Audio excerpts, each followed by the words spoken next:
नमस्कार दोस्तों, the education power channel पर आपका स्वागत है। शिक्षा विभाग से जुड़ी एक बहुत बड़ी अपडेट लेकर के आया हूं दोस्तों। आज की वीडियो में मैं शिक्षा विभाग से जुड़ी 5 महत्वपूर्ण लेटर के बारे में बताऊंगा।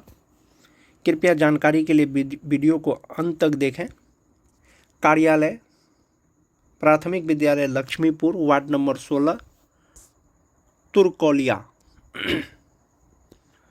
तुरकौलिया के एक प्राथमिक विद्यालय है। उसके प्रधानाध्यापक लिखा है, सेवा में अपर मुख्य सचिव शिक्षा विभाग बिहार पटना।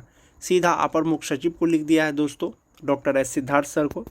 विषय है प्रखंड शिक्षा पदाधिकारी कार्यालय में बीपीएम और बीआरपी की कार्य प्रणाली और निरीक्षण की प्रक्रिया शिकायत। उन्होंने लिखा है कि प्रखंड शिक्षा पदाधिकारी के कार्यालय में जो बीपीएम है, बीआरपी कार्यरत हैं, उसकी कार्य प्रणाली और निरीक्षण प्रक्रिया की शिकायत करना है उनको।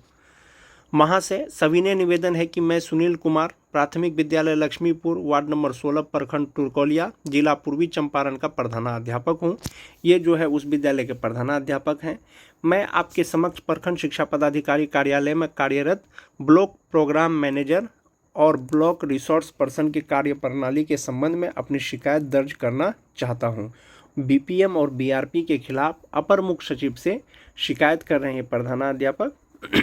प्राथमिक शिक्षा में सुधार हेतु विद्यालयों का नियमित और सही तरीके से निरीक्षण अति आवश्यक है। प्राथमिक शिक्षा में सुधार के लिए विद्यालयों का जो है निरीक्षण किया जाना चाहिए, उससे कमी बेसी पता चलता है, शिक्षा में सुधार होता है। परंतु ऐसा प्रतीत होता है कि बीपीएम और बीआरपी के पास विद्यालय के निरीक्षण हेतु ना तो कोई विशेष प्रशिक्षण है और ना ही इनकी डिग्री का प्रमाण पत्र की प्रमाणिकता सुनिश्चित की गई है। वो कह रहे हैं कि विद्यालय का जो निरीक्षण करते हैं बीपीएम या बीआरपी, उसके रिगार्डिंग, निरीक्षण के रिगार्डिंग उसको कोई प्रशिक्षण नहीं है या उसको कोई जानकारी नहीं है। मुझे संदेह है कि इनका शैक्षणिक और व्यावसायिक योग्यता प्रमाण पत्र भी सत्यापित नहीं है, जो कि जांच का विषय होना चाहिए। मेरा विनम्र सुझाव है कि विद्यालय निरीक्षण के लिए उन पदाधिकारियों या चयनित अधिकारियों को ही भेजा जाए जो प्रधानाध्यापक स्तर के हों या जिनकी शिक्षा और अनुभव उस स्तर के हों। इससे न केवल निरीक्षण की गुणवत्ता में सुधार होगा, बल्कि विद्यालयों के संचालन में भी सुधार देखने को मिलेगा। कहने का मतलब ये हुआ कि विद्यालय का निरीक्षण आप ऐसे पदाधिकारियों से कराएं, ऐसे चयनित पदाधिकारियों से कराएं जो प्रधानाध्यापक के स्तर के हों, जिसको जो है शिक्षा के क्षेत्र में अनुभव हो और निरीक्षण करने से जिसमें गुणवत्ता का सुधार हो, या अगर कोई चीज़ कमी है विद्यालय में तो उस हिसाब से उसको जो है सुधार करने के लिए दिशा निर्देश दिया जाए। अतः आपसे निवेदन है कि बीपीएम और बीआरपी की कार्य प्रणाली की जांच कराई जाए, उनकी योग्यता की पुनः सत्यापन की जाए और विद्यालय निरीक्षण हेतु उचित स्तर से अधिकारियों को ही नियुक्त किया जाए।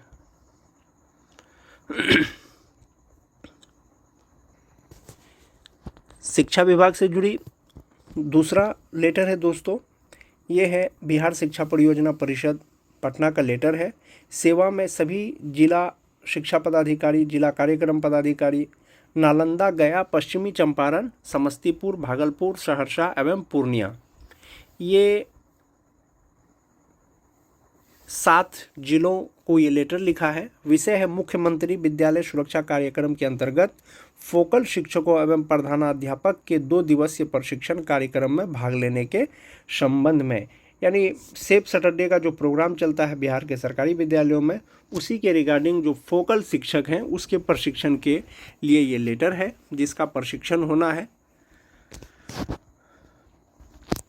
सचिव राज्य आपदा प्रबंधन प्राधिकरण पटना के पत्रांक 2581, दिनांक 8/10/2024। मैं आपको वो भी लेटर के बारे में बताऊंगा दोस्तों, वो दिखाऊंगा।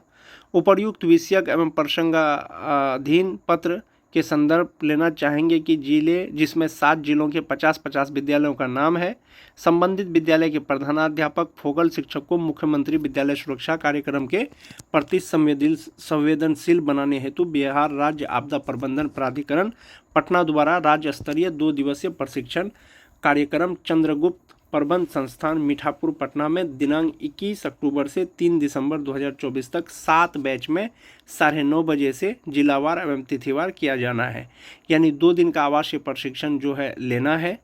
सेफ सैटरडे के रिगार्डिंग जो विद्यालय सरकारी विद्यालयों में चलता है, जिसमें प्रधानाध्यापक और एक फोकल शिक्षक उसमें प्रशिक्षण लेंगे, जिसका शेड्यूल दिया हुआ है दोस्तों 21 अक्टूबर से 30 दिसंबर तक प्रशिक्षण होगा। अतः निर्देशानुसार बिहार राज्य आपदा प्रबंधन प्राधिकरण पटना के द्वारा तैयार की गई प्रशिक्षण कैलेंडर के अनुसार प्रशिक्षण कार्यक्रम में ससमय भाग लेने हेतु संबंधित विद्यालयों के फोकल शिक्षक एवं प्रधानाध्यापक को तिथि अनुसार भेजना सुनिश्चित करें। यानी जो शेड्यूल दिया हुआ है प्रशिक्षण का, उसके अनुरूप जो है फोकल शिक्षक और प्रधानाध्यापक को प्रशिक्षण लेना है। 50-50 विद्यालयों का जो है सिलेक्शन किया गया है। शिक्षा विभाग से जुड़ी दूसरा अपडेट है दोस्तों, कार्यालय प्रखंड शिक्षा पदाधिकारी चौसा जो मधेपुरा जिला में है। कुछ दिन पहले यहाँ का एक लेटर आया था जिसमें स्कूल लॉगिन से जो शिक्षकगण अटेंडेंस बनाए थे उसी के रिगार्डिंग कुछ इन्फॉर्मेशन है जो स्पष्टीकरण पूछा गया था। अधोहस्ताक्षरी कार्यालय के पत्रांक 675 दिनांक 15/10/2024 द्वारा ई शिक्षा कोष में प्रधानाध्यापक के आईडी से ऑनलाइन उपस्थिति दर्ज करने के कारण कुल 21 शिक्षकों से स्पष्टीकरण की मांग की गई थी। यानी स्कूल लॉगिन से जो अटेंडेंस बनाए थे तो 15 तारीख को 21 शिक्षकों को जो है स्पष्टीकरण पूछा था। संबंधित शिक्षकों द्वारा प्राप्त जवाब संतोषजनक होने की स्थिति में उक्त सभी शिक्षकों को आरोप मुक्त किया जाता है। यानी स्पष्टीकरण का जो जवाब दिया तो उनको स्पष्टीकरण से मुक्त कर दिया। निर्देश दिया जाता है कि चौसा प्रखंड अंतर्गत सभी शिक्षक अपने अपने शिक्षक आईडी से ही शिक्षा कोष में ऑनलाइन उपस्थिति दर्ज करेंगे। यानी स्पष्टीकरण से मुक्त कर दिए और निर्देश दिए कि जितने भी शिक्षक हैं चौसा प्रखंड में वो अपने आईडी से ही सेल्फ अटेंडेंस में ही ऑनलाइन अटेंडेंस बनाएंगे।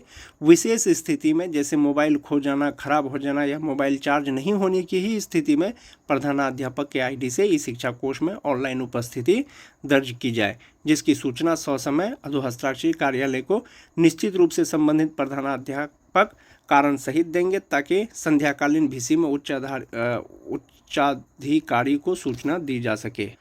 यानी कि अगर कोई शिक्षक विशेष परिस्थिति में प्रधानाध्यापक के मोबाइल से अगर अटेंडेंस बनाते हैं, इसकी सूचना प्रखंड कार्यालय को देना है।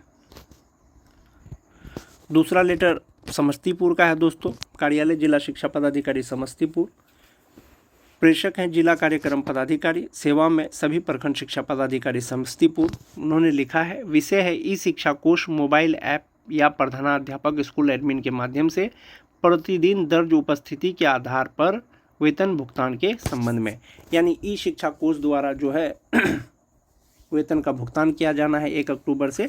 तो या तो टीचर सेल्फ अटेंडेंस बनाए हो या स्कूल एडमिन से बनाए हो, उसी के आधार पर जो है अनुपस्थिति विवरणी बनाना है।